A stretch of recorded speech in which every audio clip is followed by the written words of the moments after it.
বর্তমানে ভারতীয় মহিলা দল ICC women's ODI world cup 2025 champion হয়ে তারা গোটা ভারতব্যাপী উদযাপন করছে। অপরদিকে বাংলাদেশ মহিলা দল বিশ্বকাপে জঘন্য ক্রিকেট খেলে সাউথ আফ্রিকা এবং শ্রীলঙ্কার সাথে একেবারে 100% জেতা ম্যাচ হেরে জঘন্য বিশ্বকাপ শেষ করে জঘন্য বিষয় নিয়ে দেশব্যাপী আলোচনা চলছে। এর দ্বারাই বোঝা যায় আমাদের ক্রিকেট এবং বিশ্ব ক্রিকেটের মাঝে কত বেশি পার্থক্য।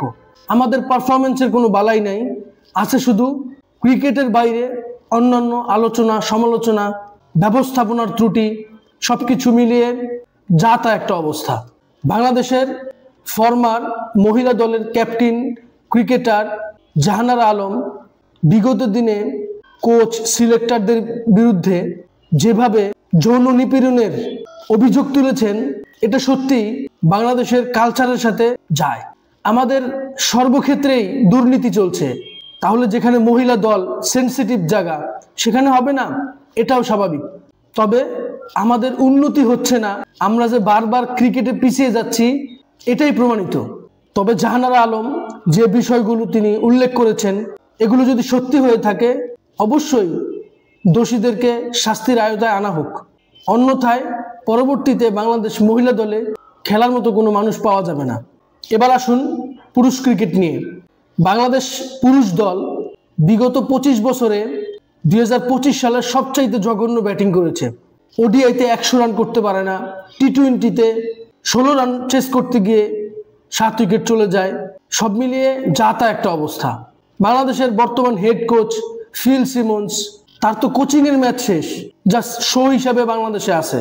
বাংলাদেশের সিনিয়র অ্যাসিস্ট্যান্ট কোচ সালাউদ্দিন, তার কিছু কিছু বিষয় এত জঘন্য ছিল, এশিয়া কাপের মতো বড় স্টেজে জাকির আলী অনিককে দিয়ে কিপিং করানো, ক্যাপ্টেন্সি দেওয়া, এগুলো দর্শক মনে অনেক বেশি ঘৃণা সৃষ্টি করেছে।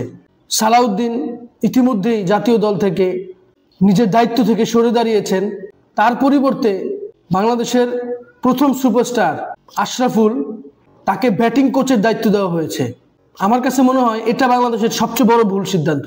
কেননা যে ক্রিকেটার লিটন দাস, মেহেদী হাসান মিরাজ, মুস্তাফিজ, তাসকিন আহমেদ এদের সাথে বিপিএল সহ ঘরোয়া লিগ খেলেছে এবং এই ঘরোয়া লিগেই ফিক্সিং করে নিষিদ্ধ হয়েছে, তাকে তো কোচ হিসাবে মানতে পারবে না। এটা ছিল প্রথম ভুল। আর দ্বিতীয় ভুল হচ্ছে আশরাফুল এমন কোনো বিশ্বমানের ক্রিকেটার না যাকে ওয়ার্ল্ড ক্রিকেট সমীহ করবে, like Mahela Jayvardhan, Sangakkara, Brian Lara, Jack Kallis, আমলা, সচিন টেন্ডুলকার, রাহুল দ্রাবিড়, গাঙ্গুলি ওই লেভেলের কোনো ব্যাটসম্যান না। হ্যাঁ, তবে তার কিছু এক্সট্রা অর্ডিনারি ইনিংস আছে যেগুলো দর্শক মনে অনেক বেশি পছন্দনীয়। তবে কোচিংয়ের বেলায় আমার কাছে মনে হয় না আশরাফুল ধ্বংসস্তূপ থেকে বাংলাদেশ ব্যাটিং অর্ডারকে তুলতে পারবে। কেননা এখানে বিসিবির উচিত ছিল ওয়ার্ল্ডের টপ ক্লাস ব্যাটসম্যান, স্বীকৃত ব্যাটসম্যানদের থেকে কাউকে কোচিং হিসাবে নিয়োগ দেওয়া।